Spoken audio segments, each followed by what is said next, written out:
Thank you very much indeed to Francesco and Curzio. So, ladies and gentlemen, what's unique in the cooperation approach of the 2014-2020 Interreg Med? This is going to be the subject of our first roundtable, how to survive climate change, the Mediterranean way. Just to illustrate this, we thought it would be interesting to have a look at some figures. So we have a slide here. Climate change is obviously already affecting the world, and more specifically the Mediterranean in particular. The rates of climate change observed in the Mediterranean basin exceed those of global trends for most variables. So we have a slide here from the European Environment Agency. I don't know if you can see all the details, but the slide is in the pack afterwards if you want to see that. So there we go. That's EEA data, which dates from 2017. Well, we're going to talk about this and talk about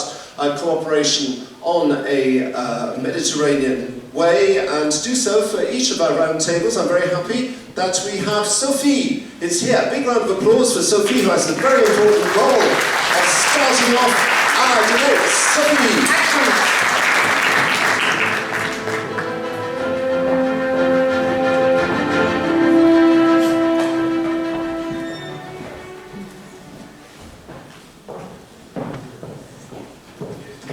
So, delighted to have the different partners. So obviously, apart from simple cooperation projects, the Interreg Med programme has teamed up with communities of projects to foster different kinds of synergies and capitalise upon the results of single projects. That's why we're delighted to have all of you with us here today. Thank you very much for being here. We have all your titles, as you can see on the stage. We're going to start with Efficient Buildings Community, represented by Maxime CACCIUTOLO and Rajko LEBAN. So I'm going to start with you. Can you give us a short description of Efficient Buildings Community's activities, the topics targeted, and your main capitalisation results? Could you do that in as short a time as possible? Because we, as you can see, we have to finish this round table at 0, just so you know the time is there. So, 2 quick answers. Thank you. Okay, so first, I would like to thank the organizer for inviting us today. So, the Efficient Buildings Community is one of the community of the Interreg Med program.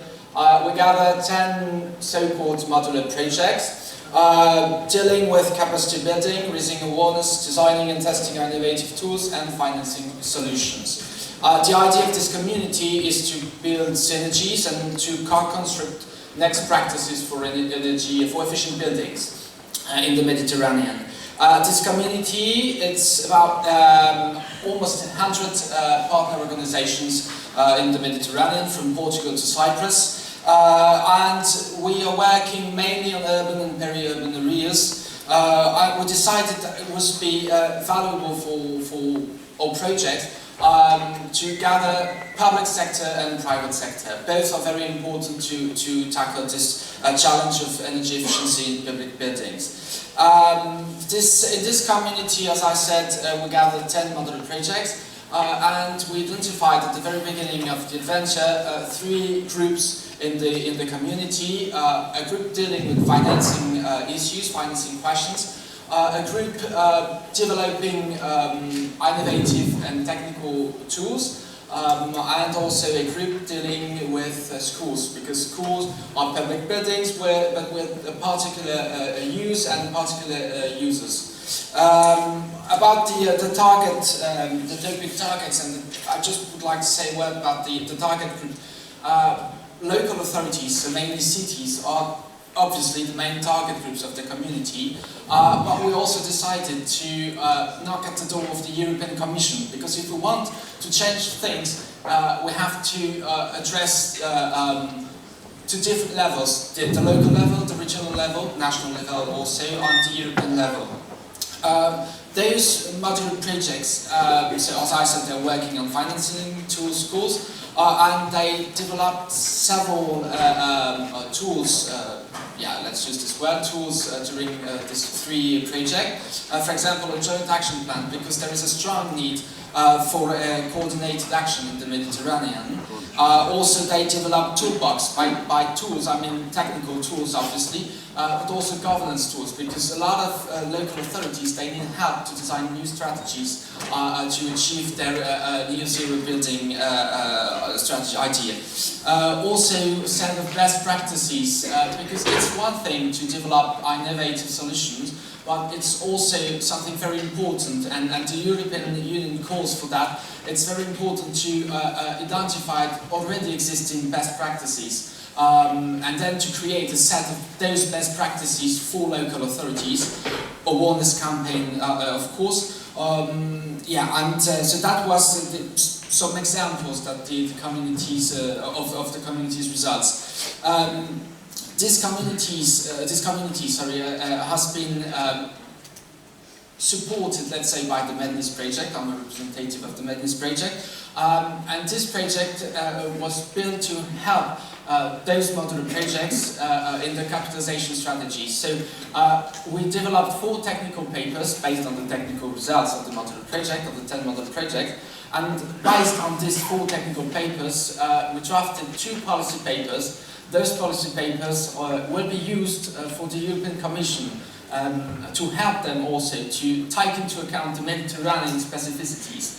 And one manifesto. This manifesto is we will target the national level, because this manifesto has been drafted following 4 national debates we organized. Because, as I said earlier, it's very important also to have the national level on board with us, because sometimes cities in some countries, some European countries, have also to work with the national level. And finally, which is, I think, a great achievement in terms of capitalization for the community, is that we have been invited by the DGNR from the European Commission to become, let's say, an actor of a new Euro-Mediterranean platform on energy efficiency and renewable energy. So, and we are, in this platform, the only actor dedicated to the work for local authorities. They are all dealing at the national level or the European level, and we're the only one dealing with cities. So I think it's a great achievement, because now we have on board all those different levels, and we're working with all these different actors. Thank you very much indeed, Maxime. Another point? Yeah, just one thing, because it's really important what I'm saying, and it could be very general. So please go on our website, where you can find a lot more details about our adventure, about our experience. And today with me there is Mr. Rajko Leban from Korea, one partner of the CISMA project, one of the modern project within the efficient buildings community, and I think it's very important to have him with us today. And I will leave you the floor in 2 seconds, because he will talk about concrete results, because I think that's what's important. That is what matters in this event, is to understand what are the concrete results. Give us your website. efficientbuildings.interreg.med.eu.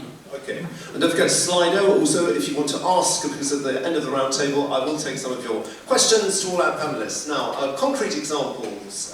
Rajko, can you give us a few concrete examples of success? Good morning. I would like to welcome you on behalf of Golea Local Energy Agency, an energy manager in 21 municipalities in Primorska region. I don't know, I prepare also the slides. In western part of Slovenia, and we carried out several energy audits, prepared documentation for deep energy retrofitting. We also carried out many activities through the European project. For example, in 2013 we started with activities on the field of energy performance contracting through the MARI project, MED strategic project. In this financial framework, we are a partner in 3 MED projects: CISMA, Energy, and Maestrale. Please go continue. One of the main problems for deep energy renovation of public buildings is definitely lack of public financing. In addition, energy savings are lower in a Mediterranean climate, and consequently there is lower interest for energy performance contracting, lower interest by ESCOs, energy service companies. The second problem is small towns and municipalities with lower number of public buildings, so do not arise much interest by ESCOs companies. This type of projects have a long payback periods with very low or even negative internal rate of return, but weaknesses are challenging. And on the next slide, you can see the challenge has been settled out with the SISMA study project from the first MED project generation. 8 partners from 6 countries. We have limited time, we have limited money to establish a financing and user-friendly tool to evaluate resources of energy efficiency investment with lower payback in 4 types of buildings: schools, gyms, offices, and private house. And Italian partner APE was the responsible partner for coordinating the activities for development of SISMA set subsidy evaluation tool. Other partners had an important role in adapting and develop of tool on its countries. So Golea has continued to test public partnership option for renovation of municipality building. In order to reach the major impact, we carried out training workshops in municipalities about the possibility of tool use, and where it was present also at the Slovenian Ministry of Infrastructure, which is charge of energy refurbishment of state-owned buildings. In Slovenia, the ministry guidelines set a 7% internal rate return for public-private partnership projects, and on this basis we also carry out of PPP test. In this financing perspective, on the recommendation of the European Commission, the Republic of Slovenia has reduced subsidy from 85% to 40% and opened up the possibility of implementing PPP projects, energy performance projects. The basis model is 40% public and 60% private input.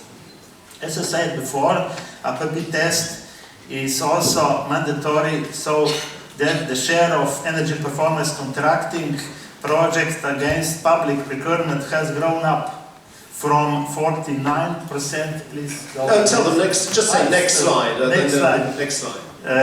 Grow up from 49% floor area in 2016 to 95% floor area in 2018.